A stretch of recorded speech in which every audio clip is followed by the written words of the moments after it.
새정치민주연합 문재인 대표는 강동원 의원이 제기한 대선 개표 조작 의혹과 관련해서 의혹 제기가 상식적이지 않고 국민적 공감을 받을 수 있는 것으로 보이지 않는다고 밝혔습니다.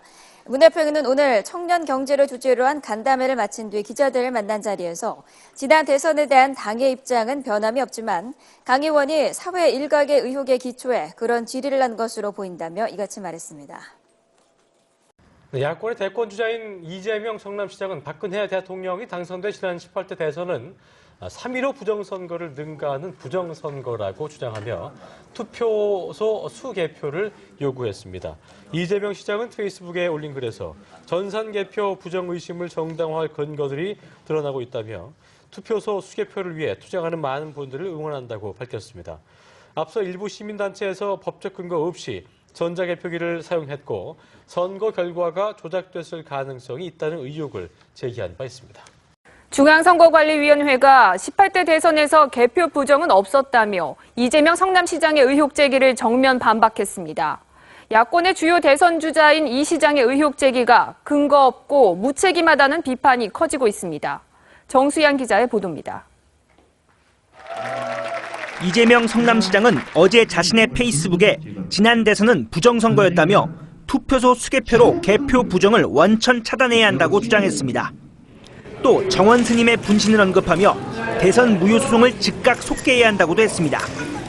중앙선거관리위원회는 이 시장 발언은 반민주적 행위라고 비판했습니다. 투표지 분류기는 프로그램 조작이 원천 차단된다며 의혹 제기를 조목조목 반박했습니다. 선관위는 앞으로도 근거 없는 개표 부정 의혹 제기에 대하여는 강력히 대응할 것입니다.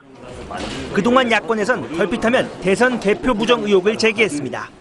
제18대 대선은 가장 악질적이고 조직적인 관권 선거 부정선거였습니다. 민주주의를 송두리째 뽑아버린 중대한 국가 범죄였습니다. 네, 여야가 갈등을 빚고 있는 사안, 국정교과서뿐 아니라 또 있습니다. 바로 그제 오후 국회 대정부 질문에서 나온 새정치민주연합 강동원 의원의 발언인데요. 어떤 내용인지 다시 한번 들어보시죠. 개표 조작은 있을 수도 없고 있어서도 안 되는 거예요. 있을 수도 없고 있지도 않았습니다. 잠자코 있어요. 자, 첫 번째 사례. 투표소에서 투표가 진행 중인데 개표됐습니다. 네, 들으신 것처럼 강동원 의원은 지난 대선 당시 개표 조작이 있었다면서 박근혜 대통령은 개표 부정 때문에 정통성이 없다고 주장했습니다. 새누리당은 즉각 강경 대처에 나섰습니다. 오늘 긴급 의원총회를 열어 강 의원의 사퇴 촉구 결의문을 채택한 뒤 강 의원을 국회 윤리위원회에 제소했습니다. 황당한 궤변과 망언으로 대선 부정선거 운운하는 것은 과연 대한민국 국회의원인지 대한민국 국회의원이 맞는지 의심하지 않을 수가 없었습니다. 즉 강 의원의 발언은 대통령과 정권의 정통성을 훼손하고 헌정 질서를 문란시키며 허위 사실로 국론 분열을 책동하는 범죄 행위이다. 문재인 대표와 새정치민주연합에 대해서는 공식적인 사과와 당 차원의 출당 조치 그리고 국회 차원의 제명 절차에 적극 임할 것을 요구하며 이에 대해 새정치민주연합은 당 차원의 의견이 아닌 강 의원 개인 발언일 뿐이라고 즉각 선을 긋고 있습니다. 강 의원의 당직을 박탈하고 국회 운영위원회 위원직에서도 사임시켰습니다. 문재인 대표 역시 강 의원의 의혹 제기가 상식적이지 않고 국민 공감을 받지 못하고 있다고 밝혔는데요. 그러면서도 새누리당의 공세는 정략적이라고 맞섰습니다. 지금 이렇게 국정교과서 국면을 좀 덮어나가려는 그런 정치적 책략이라고 새누리당에서도 이 문제를 그렇게 너무 지나치게 크게 이렇게 확대할 일은 아니다라는 말씀을 드립니다. 네, 하지만 야당 내부에서조차 강 의원에 대한 단호한 조치가 필요하다는 의견이 적지 않고 비판의 목소리는 더 커지고 있습니다. 자, 화제의 인물 이재명 시장이요. 오늘은 대선 주자 인터뷰가 아니라 이슈 인터뷰예요. 이슈 인터뷰인데 굉장히 이례적인 발언을 하셨어요. 뭐였냐면 지난 대선은 전대미문의 부정선거다. 투표소에서 수개표해야 된다. 이거 진짜 앞뒤 안 가리고 한 거거든요. 제가 이 인터뷰를 보고 이재명답다. 오랜만에. 정말 이재명답다, 이 인터뷰는. 그래서 제가 요 이슈로 인터뷰를 한번 하자라고 제가 모셨는데, 일단 왜 이런 말을 하셨어요? 해야 되니까. 해야 되니까. 네, 이게 부정선거 사실 저는 이거 뭐 수없이 얘기했던 거죠, 그전에도. 이게 3.15 부정선거를 능가하는 최악의 부정선거다. 그리고 이게 개표 과정의 얘기로 이제 대법원의 재판도 계류 중인데 심의를 하지 않아요. 6개월 이내 하기로 돼 있는데 아직도 안 하고 있어요. 네, 지금 4년 넘도록 안 하고 있죠. 그래서 이게 지금 국가 시스템 자체를 부정하는 거고, 이게 뭐 최종 결론이 어떻게 되느냐는 다음 문제고, 최소한 우리 사회에서 법은 지켜야 되는 거다. 이게 국가 기관이 특히. 그래서 빨리 수개표 법안도 만들어야 되고, 왜냐하면 그 개표 과정이, 저는 뭐 개표가 부정이었는지는 저는 확신할 수 없습니다. 확신할 수 없는데, 부실했던 건 사실이에요. 네, 거기까지는 뭐 확실하고요. 네. 그리고 그 이전에 예를 들면 뭐 국정원, 또 군, 또 경찰의 수사 결과 발표 과정, 이런 것들이 전체적으로 국가기관들이 개입한 것이어서 거긴 개입한 건 분명하거든요. 그것만으로도 사실은 수사가 제대로 저는 그것만 해도 선거 무효에 해당된다고 봅니다. 저도 그렇게 생각하는데, 네. 이제 개표에 어떤 문제가 있느냐를 떠나서 그것만으로도 충분히 이런 문제 제기가 가능하고, 그래서 그런 문제가 아예 없도록 수개표를 하자고 이제 주장하신 거고, 이 주장을 한 첫 번째 대선 주자이자 유력 정치인, 유일해요, 실제. 그래서 저는 굉장히 의미 있는 발언이라고 생각합니다. 그리고, 또, 최근에 이런 보도가 있었어요. 선관위 디도스 공격이 있었는데, 5년 전에. 제가 그거 5년 전에 선거 당일날부터 주장했단 말이죠. 이거 디도스가 페인트 모션이고, 실제로는 그 투표소를 찾지 못하게 만들려고 해킹을 한 것이고, 그러면 이건 이게 내란죄에 해당되는 거다. 네. 하지만 그 특검의 결과는 그냥 디도스만 있었다. 단순한 직원들끼리의 공격이었다. 이렇게 끝났어요. 근데 5년 있다 갑자기 인터뷰가 나왔어요. 내부 고발이. 원래 타겟은 서울시장 보궐선거가 아니고 그 작업의 목표는 4.11 총무였단 말이에요. 총선이었다고 말했거든요. 총선만 타겟이었겠어요? 이 사람이 연루됐던 건 총선이지만 총선을 하면 더 큰 대선을 왜 안 하냐고. 당연히 질문을 이렇게 이어져야 되는 거고요. 그리고 디도스 공격이 실제로 어떻게 했냐. 그러니까 실제로는 해킹을 하려고 하는데 그걸 가리기 위해서 껍데기로 디도스 공격을 한 거죠. 그걸 줄기차게 제가 주장한 사람인데 그때는 음노론자로 공격을 받았죠. 근데 어쨌든 그게 아니라 DB 연결을 바꿨기 때문에 DB를 끊었다고 계속 주장했거든. 그리고 디도스 공격은 검색이 되지 않은 것처럼 보이게 만든 것이다. 이게 페인트라는 얘기란 말이죠. 가장 중요한 말이 이겁니다. 선거마다 이런 팀은 항상 존재한다고 보면 된다. 이게 딱 한 번 제대로 밝혀진, 그렇지만 그걸 중간에 꼬리를 자르고 그 실무자들이 그냥 술김에 화가 나서 우리 디도스나 해볼까? 선관위를, 그래서 검찰의 수사 결과예요. 그렇게 결론을 내버린 사건의 실체는 그것이 예행 연습이었고 그 다음에 총선을 목표로 하는 것이며 그런 팀들이 항상 존재해왔다. 이 인터뷰를 보고 나서 당연히 수사를 해야 돼. 특검의 대상입니다. 네. 특검을 해야 되고 그렇다면 이런 팀이 대선에는 존재하지 않았냐 물어야 되거든요. 아무도 묻지 않고 있어요. 이번 대선 어떻게 하려고. 자기 선거운동만 하느라고 바빠서 다들. 자기 선거운동만 잘하면 저절로 되는 줄 알아봐. 응? 근데 여기 유일하게 제동을 건, 뭐 큰 힘은 없었지만, 유일하게 문제 제기를 한 분이고, 그러자 중앙선관위는, 기자회견을 해서 발표를 합니다. 선관위가 개표 주장에 근거 없는 주장에 강력 대응하겠다고. 우리가 정권 교체를 하고 싶은 것 이상으로 자기들이 생존하기 위해서 무슨 짓도 할 거 아니에요. 이때까지 해왔고. 네. 네. 이런 의미에서 말씀하시는 거죠. 꼭 해봐야 된다고. 이게 이제 국가기관들, 그 중에서 특히 이제 대한민국의 소위 기득 정치 세력들은 어떤 경로로도 기득권을 놓지 않는다. 그래서 저는 이런 문제들을 이제 일상적으로 좀 제기해줘야 두려움을 갖는다. 조심이라도 좀 하고 시도라도 좀 줄일 수 있기 때문에 좀 손실이 발생하더라도 이런 문제 지적을 해줘야 되는 거죠.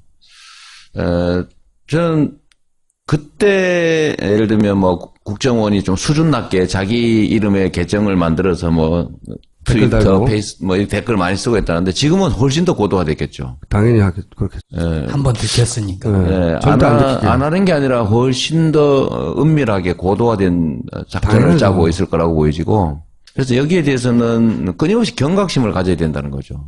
절대 아니죠. 예. 그 타겟으로 세 번째 정도 대상이 되는 분이 이제 이재명 시장이죠.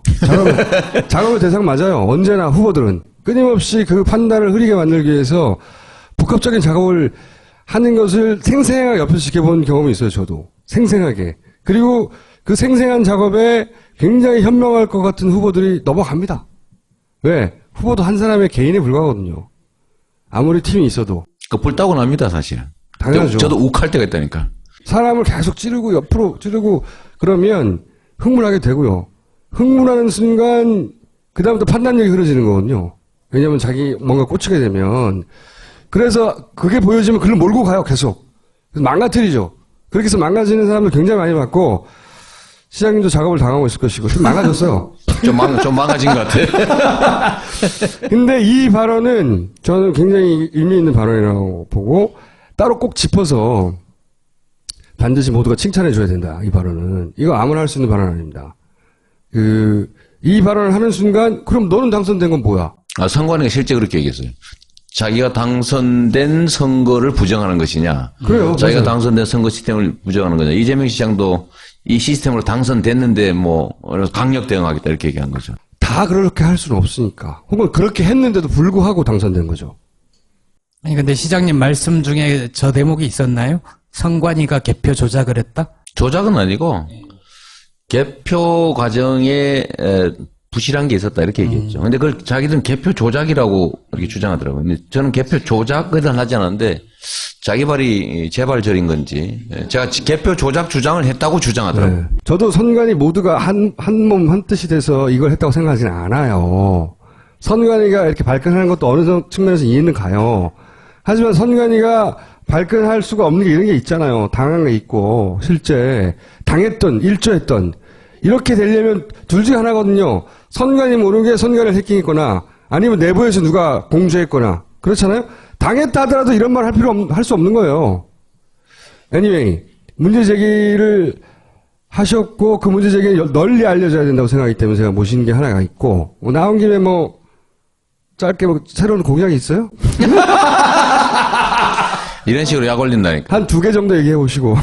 아니 뭐 저는 국가 경제가 되살아나는 유일한 길은 노동권 강화 그리고 그다음에 복지 강화. 그 중에서도 이제 기본소득 강화를 해야 된다는 거고. 우리 사회의 부와 소득의 불균형이 너무 심하기 때문에 예를 들면 초고소득자들, 소위 슈퍼리치 기업, 슈퍼리치 개인들에 대한 증세를 해야 된다. 그걸 통해서 복지 확대를 통해서 국민들의 가처분 소득을 늘려야 되고 그렇게 해서 경제 선순환을 다시 시작해야 된다. 뭐 이런 얘기하고 있죠. 근데 그 중에 핵심은 법인세 초고소득 법인들 440개 증세하면 15조 만들 수 있고 10억 이상 10억 이상 보시는 분 혹시 있으시면 환해도 괜찮은데 10억 이상에 대해서만 10%포인트 증세하면 한 2조 5천억 생기니까 그걸로 우리 필요한 국민의 가처분 소득을 늘리는 복지 정책, 보육 정책, 의료 정책 이런 거 좀 하자. 뭐 그렇게 하고 있습니다. 그리고 뭐 성남시를 하는 거 보니까 잘할 것 같아요. 예. 이럴 때 전원책 변호사가 있어야 돼요. 그러니까 10%가 아니야 8.7%지 막 그러면 오늘부터 드디어 이제 복지 포퓰리즘이다. 뭐 이런 걸 공격이 좀 들어와서 저는 좀 기쁜 생각으로 이제 대응할 생각입니다. 지방자치를 폐지하려는 사실상 없애려는 박근혜 정부에 맞서서 지방자치와 민주주의를 끝까지 지키겠습니다. 감사합니다.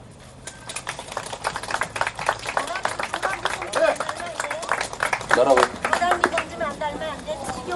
우리 어머니 자식이 죽어도 그러실 겁니까? 자, 내 자식과 남의 자식이 왜 틀립니까? 같은 사람입니다. 우리 어머니 같은 사람들이 나라를 망치는 거예요. 어떻게 사람이 죽었는데 저런 소리를 합니까?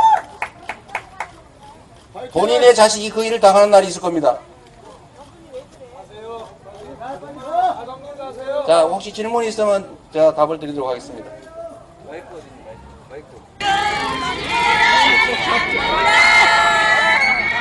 우리가 포기하지 않는다. 그만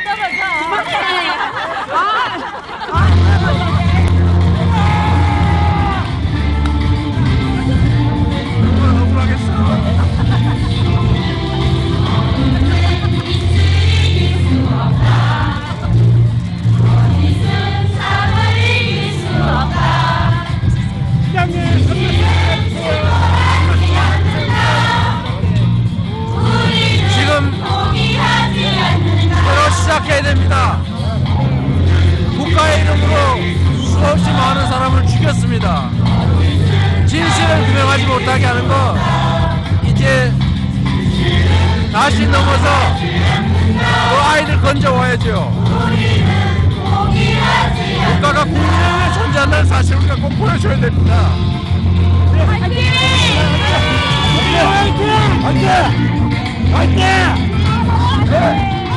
개표 방송은 중앙선관위가 주도한 대국민 사기극입니다. 중앙선관위 발표, 총투표자 수도, 총투표율도, 총투표수도 방송과 모두 틀리다. 지금부터 직접 확인하시기 바랍니다.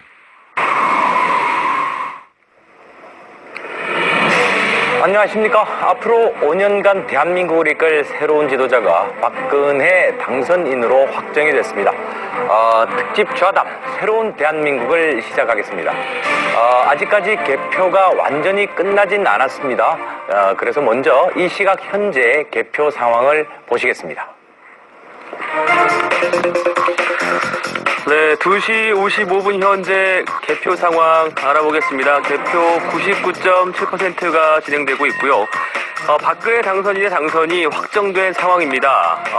51.6% 득표를 했습니다. 네, 당선됐습니다. 전국 개표 상황입니다. 개표율 99.7%입니다. 박근혜 당선인의 당선이 확정된 상황에 51.6%가 진행됐고요. 2위는 민주통합당 문재인 후보입니다. 48%입니다. 네, 2부 시작합니다. 자, 먼저 이 시각 개표 상황을 먼저 한번 보겠습니다. 거의 막바지인 것 같은데요. 전해주시죠.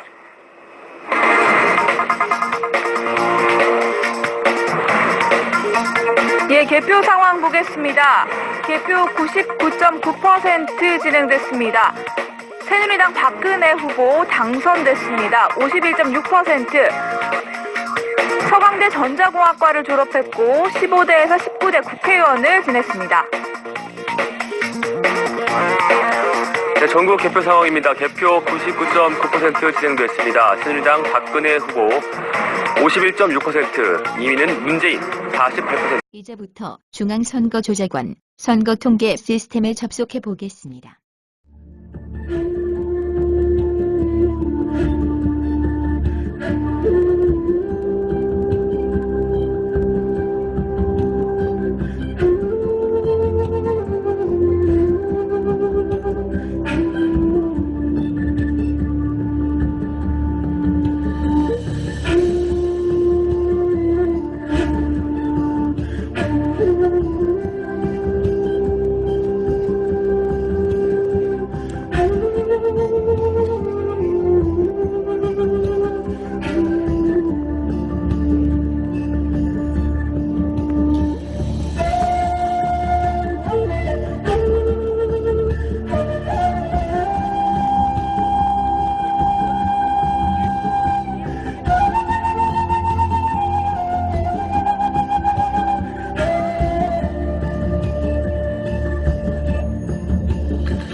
제18대 대선 개표 결과입니다.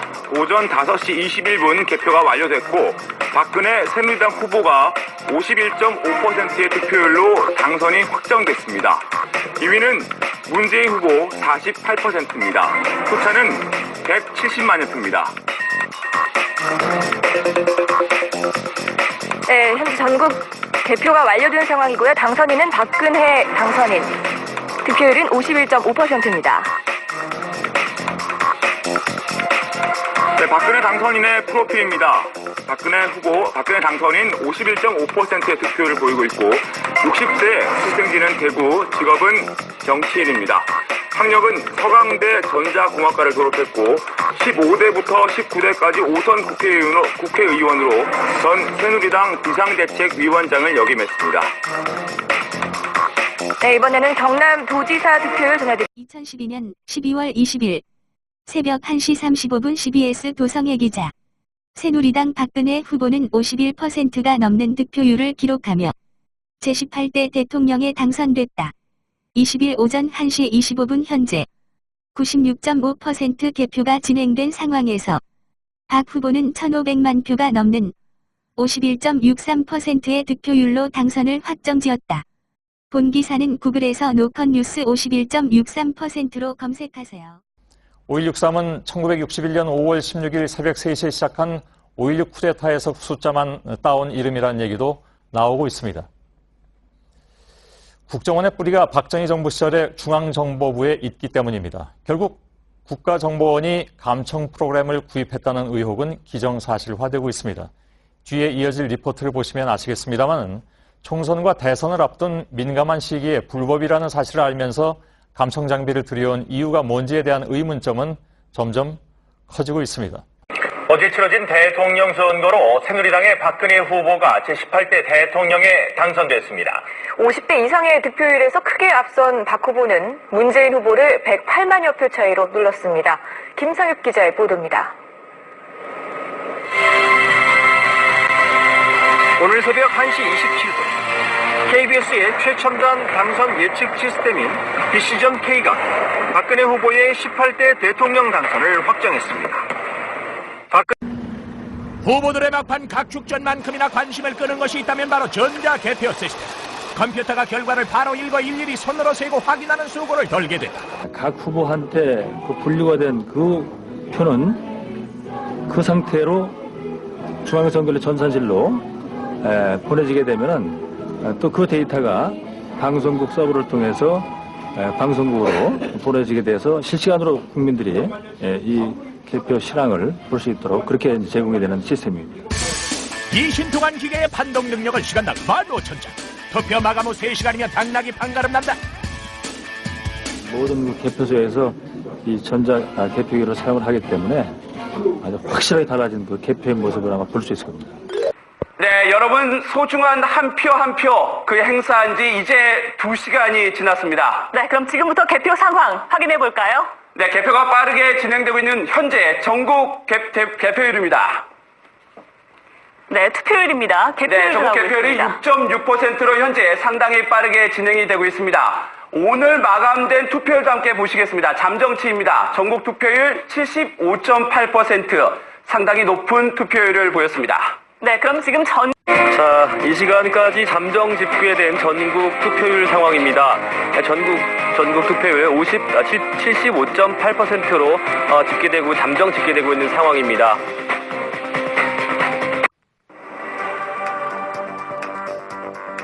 네, 7시 58분을 지나고 있는 현재 전국 개표율 6.9%가 진행이 되고 있습니다.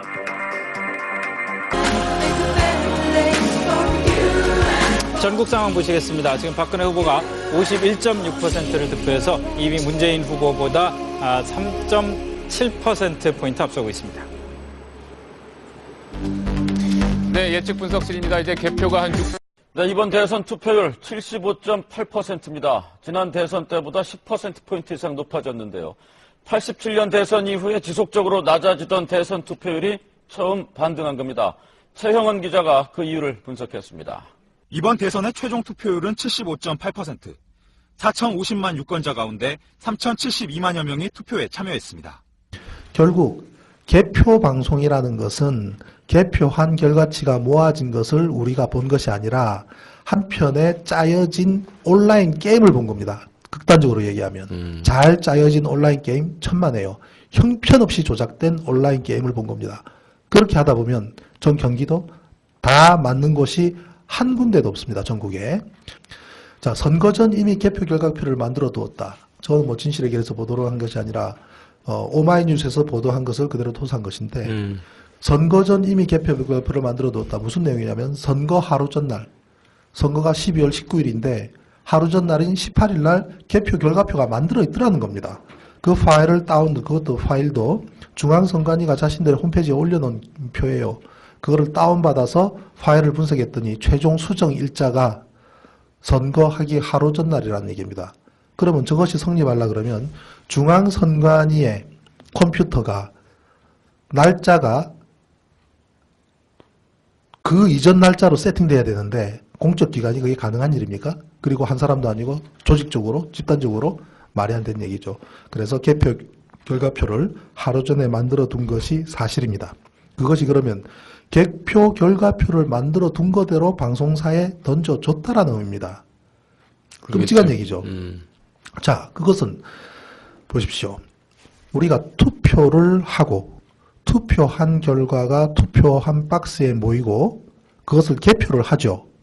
그 다음에 개표한 결과를 중앙선관위에 보내주면 중앙선관위에서는 여러 군데서 올라오는, 예를 들면 한 지역의 각 모든 투표구에서 올라오는 자료를 취합해서 그때그때마다 일정 시간마다 덩어리로 방송사에 보내주고 그럼 방송사는 보도를 하고 국민은 그거를 귀로 듣는 거 아닙니까? 그렇게 알고 순서가 있죠. 그렇게 네. 돼야 되죠. 네. 그럼 개표 결과가 중앙선관위로 가고 중앙선관위가 방송으로 가고 방송이 우리한테 온다면 그 모든 과정에서의 합산은 일치할 겁니다. 그죠? 그렇죠. 일치해야 되죠. 틀리면 안 되죠. 그런데 맞는 곳이 단 한 군데도 없습니다. 전국이에요? 전국에.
역할자 이게 보세요, 다시. 제가 한번 툭 튕겨 이렇게.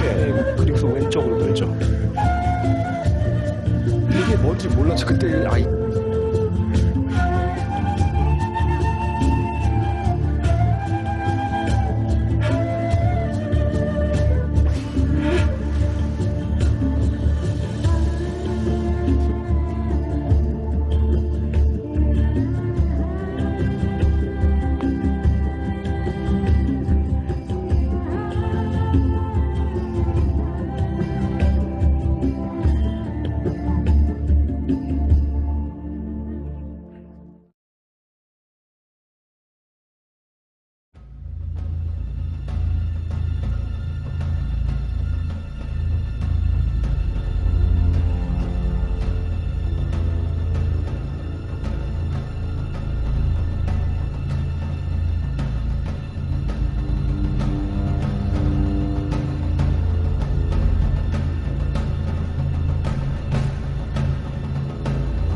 존경하는 국민 여러분, 소련의 독재자 스탈린은 이렇게 말했습니다.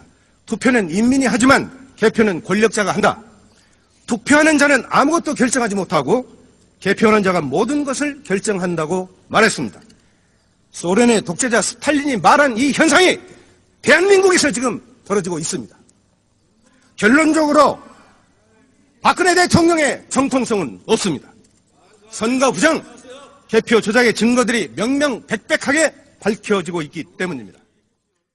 오늘날 사법부와 행정부는 권력의 시녀가 되어버렸습니다. 박정희는 군사 쿠데타로 권력을 찬탈했고 그에 따라 박근혜는 선거 쿠데타로 권력을 잡았습니다.